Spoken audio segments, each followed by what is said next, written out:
This ESS revision video for topic 7.3, climate change, and looking at mitigation of climate change and adaptation to the effects of climate. So we need to understand that governments are only really starting to face the idea of climate change.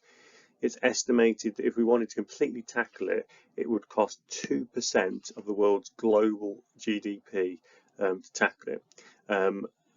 That probably doesn't seem like a lot, and actually realistically it would be worth doing, but it's not likely to happen. Currently fossil fuel usage is still increasing, and the politics is really difficult to plan because you're looking at 100 years into the future when governments generally are every 4 to 5 years elected, so they're always trying to look at short-term benefits. There are 3 routes for climate change and how we should tackle it. We could either do nothing, which is obviously not a good idea probably, wait and see but respond as changes happen, or we could take precautions, which is the focus of this. So the first thing we're going to look at is mitigation strategies. Now this is an important word because they will use this word in the exam and ask you to identify different mitigation strategies and evaluate them. So a mitigation strategy means to mitigate against or reduce the emissions of climate change. And basically there are 3 sort of ways we can do this.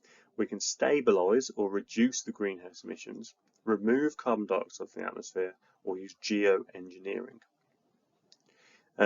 So what we want to do is we want to look at then mitigation, and that is the idea of using technology, so it's technocentrics, reduce emissions, or enhance our carbon sinks.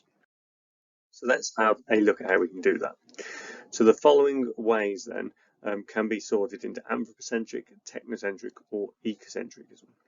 So the first thing is we can reduce waste by making more efficient engines and insulate buildings. So we can reduce the carbon dioxide produced from these.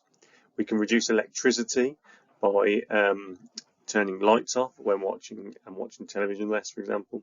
We can walk and use more public transport. We can do taxes on carbon. We can do national limits on greenhouse emissions. We can use green air zones. We can capture methane from landfills and use it. We can invest in sustainable agriculture. We can ban diesel cars from producing emissions. So if you think about this, which ones of these are anthropocentric? Well, I would say anthropocentric would be your taxes and limits, okay, and maybe green air zones, okay. Which ones are technocentrics? Efficient engines are obviously going to be technocentrics. Reducing electricity usage is actually probably going to be ecocentric and a bit anthropocentric, so I think that one is sort of 2 really, okay. Walk more, well that's going to be anthropocentric, I'd say, changing people's behaviours. Capture more methane from landfills, that's going to be technocentric. Invest more in sustainable agriculture, yeah, and then ban diesel cars, that's going to be more of this anthropocentric approach. So what adaptation strategies can we use? Well, what we can do is we can reduce adverse effects by maximising the benefits of climate change. So we want to do both things. We want to reduce the effect and maximise it. So we can look at this, but there is a problem with this capacity. How much can we do this? Like in COP27 recently, who pays and how much for? So we can change on planning legislation. So for example, saying there's no houses on potential floodplains, so that will stop impacts there. We could build to future flooding, so think about how we can catch that water and raise houses to cope with it. We can change our agriculture to cope with the changes. We can manage weather with tree planting, such as more acid rain.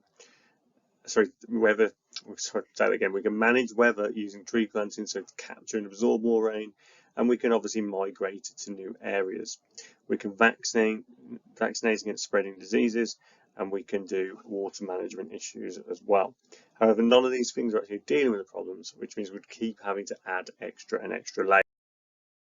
Now, some adaptation strategies have been seen in London, so you can see now that we've got buildings that have plants on them, which obviously will do more photosynthesis, but the main reason is they insulate the buildings really well, and they stop the buildings absorbing as much heat in the summer. We've got rainwater harvesting systems, reducing the pressure on the water supply, and buildings can be cooled without increasing energy demand as a result, because you can use that as a coolant.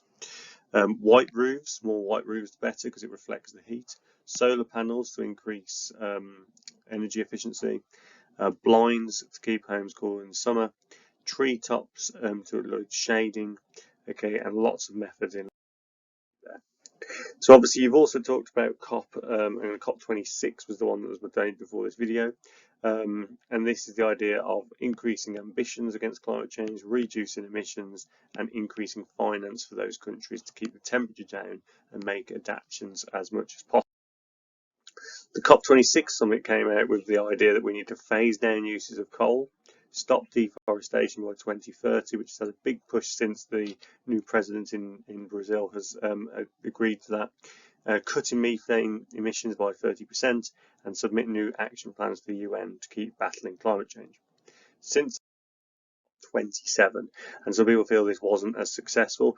There was an agreement which was important, and a loss and damage fund to be given to countries that are experiencing the most damage due to climate, and the ones that are least able to afford it.